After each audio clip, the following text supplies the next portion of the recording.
Stitch. Stitch. That is not a chew toy.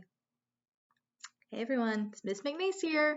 We have the third instrument family that we are talking about today. Because remember, we're all about the orchestra for January. Now, Stitch seems to think that our third family is a chew toy. It's not, even though I guess it could kind of look like a stick. Our third family is the percussion family. Say it with me. Percussion, percussion. And these are also known as drums. Anything that you hit.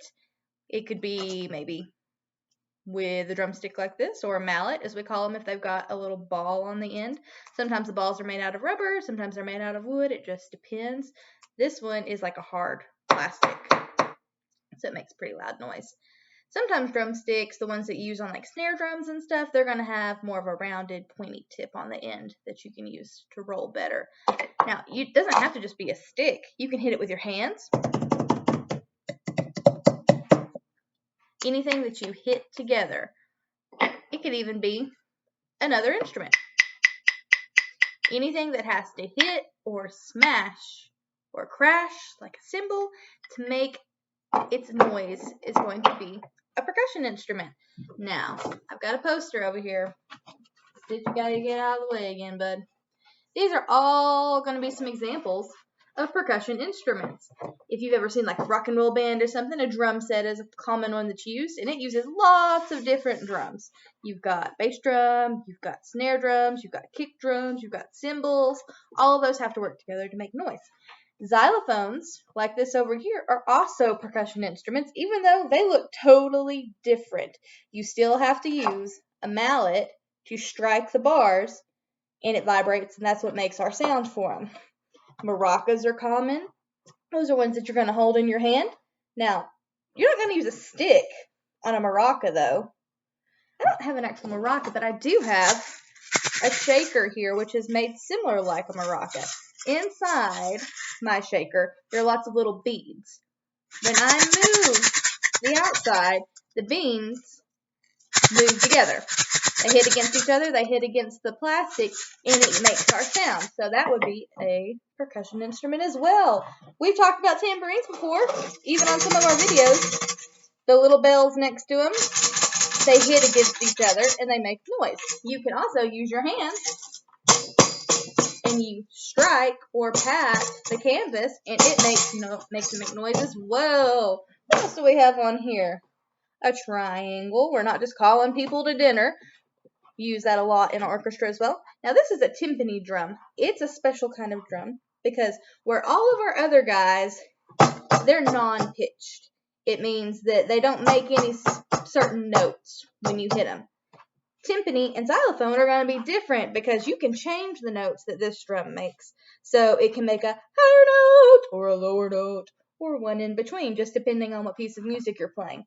Our xylophone is set up the same way. Our low notes are going to have really long bars, and they're going to be at one end. And then the farther you go down, the smaller they get, and the notes are going to get higher and higher and higher and higher, depending on the song that you play. Now, why would there be a piano on here, Stitch? Why do you think, Stitch? Do you think a piano is a percussion instrument? Well, he says that he remembers seeing the piano in the string instruments. You know, piano's special because it can be both. There are strings inside of that piano that have to vibrate to make our noise. But you know what else there is, Stitch? They're little bitty baby hammers. When those little bitty baby hammers press down, they're hitting the string that makes it vibrate. So we've already said that percussion instruments have to be striked or hit. So it kind of gets to go into both families. No, you cannot destroy the piano either, Stitch. He's very destructive today. Crazy, crazy guy. Now, we've got a couple of other percussion instruments here that we're going to look at, Stitch. Now, you cannot eat them. Okay? Can you do that? Can you be good? We'll see if that happens or not. Now, I've got this pretty cool guy here. He looks like a tube, and he's decorated kind of neat. Somebody bought it for us at the store. Now this is called a rain stick because you turn it up and the beads travel all the way down, and it kind of gives it the illusion that it's raining. Now people used to make these, and they still make them to this day. Normally they're a little bit longer. This one's a little bit smaller. And they use them in their certain different ceremonies and stuff that they do. I think it's really cool. Got that. Now we've already said we've got a little shaker here. Sometimes they've got a handle on them like a maraca. Sometimes they're just like this, so it's easy to hold. Makes me want to dance. Now we've already talked about these guys a little bit. These are claves. You kind of hold it like a hot dog. You put the other one in your hand like this, and you tap them.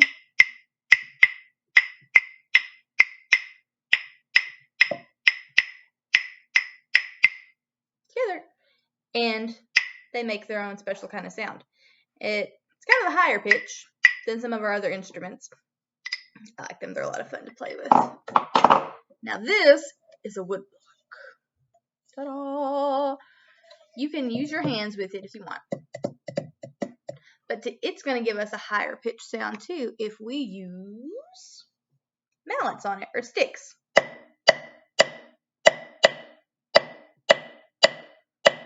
Now they come in all shapes and sizes too. So let's see if you can remember from our other videos. If I have a giant wood block stitch, is my wood block going to make a high sound or a low sound? He says he doesn't remember. The larger an instrument is, the lower the sound it will make. Whereas the smaller an instrument is, the higher it makes. So since we have a small one here, it makes a higher sound. And we've got one more guy to look at right here. Now, he's not a real snare drum, but he looks like a snare drum does. Now, snares, they're kind of cool because you can turn them on and you can turn them off. If your snares are turned on, it's going to have like a buzzy sound, like there's beads in it. And if your snares are turned off, it's not going to have that sound. Now, like I said, this is not a real snare drum, so it's not going to make the beautiful snary noise we want, but we can still play it like it is a drum if we want. So remember, my friends, the percussion family is any instrument that you have to strike or hit to make noise, whether it's with sticks, your hands, or little beads or something that is inside of it. Anything that has to hit together to make noises. Can you think of any more percussion instruments that we haven't talked about or that I missed? Because this is going to be the family that has the most different types of instruments in it. That's why there's got to be so many different people of this orchestra. Now, they're also going to have some of the loudest instruments. With that being said, do you think our percussion friends would sit in the very front or the very back of the orchestra stitch? Think about it for just a second. Would they go in the front or the back? Well, my friends, if you said they were going to sit in the front, I want you to try again. Just remember, if they sit all the way in the front, we're not going to be able to hear them. Or that's actually, I'm kidding. That's the only thing we're going to be able to hear, isn't it? If we sit them in the back, we'll actually have a chance to hear everybody else. Because they're not the only members, remember? Conductor, he's got to stand up front. Then we got to hear the strings. We've got to hear the woodwind. So all the way in the back on our card, we are going to draw our percussion friends. Now I think I'm just going to use black for these. So you could put a line all the way across the back. Now sometimes they fill them in other spaces too. Like if there's a piano that they're using, it might go more towards the side and the front so that we can hear it. Or if there are other things that maybe make a little bit less of a loud noise, they'll kind of fill them in where there's room too. But most of the time they are spread out across the back. And they're going to take up the most space a lot of the time, other than the violins, because they're going to be extra violin players and string players. So if you're adding to your card, put a section all the way across the back and then write percussion. So we only have one family left, and we'll learn about them on Monday, guys. All right, you have a wonderful weekend, and I will see you later. Bye.